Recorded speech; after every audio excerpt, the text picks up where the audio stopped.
जय आरसीएम। जय आरसीएम।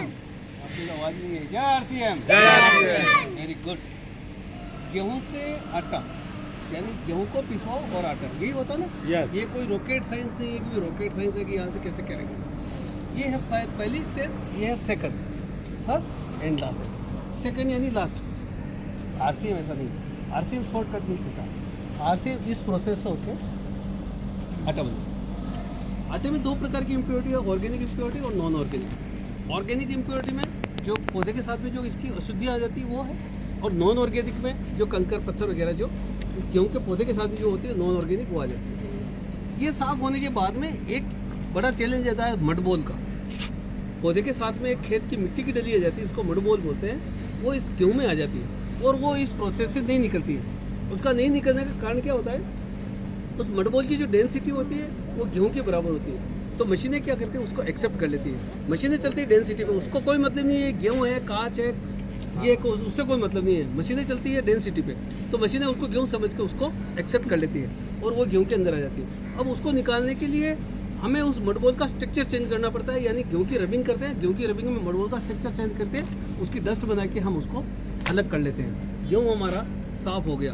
परंतु जो मडबोल की जो डस्ट है उसने हमारे को एक चैलेंज वापस दे दिया, क्योंकि जो बीच में जो लाइन होती है, एक डीप लाइन होती है, उसमें जो मडबोल की डस्ट है वो एक ऐसे आके अटक जाती है। वो मशीन से वापस साफ नहीं होती, यानी हमने सफाई की और मडबोल की डस्ट यहाँ आके अटक गई। इसको साफ करने के लिए हम एक नीडल मशीन में डालते हैं गेहूँ को। नीडल मशीन में लाखों नीडल होती है। वो नीडल क्या करती है कि जैसे भी इसकी डीप लाइन नीडल के कॉन्टेक्ट में आती है, नीडल यहाँ से उसको स्क्रैच करके ये पूरा अलग निकाल देती है। गेहूँ आपका पूरी तरह से साफ हो गया, कोई इसमें अशुद्धि नहीं रही। लेकिन गेहूँ स्टोर कहाँ था? मंडियों में था, वेयर हाउस में था, गोडाउन में था, किसान के घर पे, व्यापारी के घर पे, ये भी तो था ना। तो किसी ने वहाँ चूहे की चौकीदारी की क्या? नहीं की। तो चूहे ने अपनी गंदगी कहाँ फैलाई? इसी गेहूँ में फैलाई। पहली बात चूहों ने। दूसरी चीज़ है कि कोई भी लेबर जाएगी वहाँ गेहूँ भरने के लिए, कोई पल्लेदार जाएगा तो जूते पहन के जाएगा। तो गली मोहल्ले की गंदगी जूतों में और जूते की गंदगी गेहूँ में। कोई पक्षी आया, उसने दाना उठाया और इसी में बीट कर दिया। किसी ने गुटखा खा रखा, इस पर स्प्लिट कर दिया। मैं बातें आपको कड़वी लगेगी, लेकिन ये हकीकत है, ये रियल है। बड़ी जो मंडियों में बड़े बड़े ढेर होते हैं, चौकीदार सो जाता है, उस पर कुत्ते बिल्ली घूमते हैं, गायें घूमती है उस पर, तो वो गंदगी कहाँ करेगी? उसी गेहूँ में। यानी आपका गेहूँ अशुद्ध हो गया है। उसको साफ करने की वर्ल्ड में कोई मशीन नहीं है, न तो हमारे पास है न किसी के पास है। उसको साफ करने के लिए हमारे पास सिर्फ एक ही ऑप्शन है, पानी। पानी से गेहूं को वॉश करके गंदे पानी को ड्रेन कर देते हैं और हमारे पास बिल्कुल साफ़ सुथरा गेहूँ रह जाता है। आपके मन में क्वेश्चन आता है कि पानी से हो गया तो इसको ड्राई करना पड़ेगा, ये करना पड़ेगा। ऐसा कुछ नहीं होता है। जैसे आप हाथ धोते हो नल में, साबुन से हाथ धोते हो, तो हाथ धोने के बाद यदि किसी से रुमाल से नहीं भी पूछोगे तो विद इन ए मिनट या विद इन ए 2 मिनट में आपके हाथ सूख जाएंगे।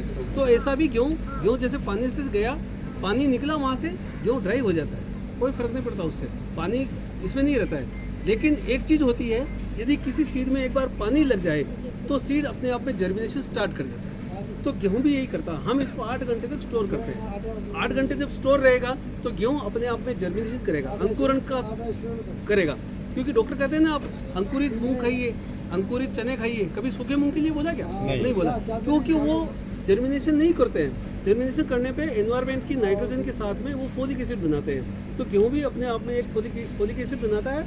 8 घंटे के बाद जब इसका टॉप हो जाता है तो हम इसको ग्राइंडिंग के लिए भेजते हैं। ये ग्राइंडिंग का टॉप है और ये ग्राइंडिंग का बॉटम है।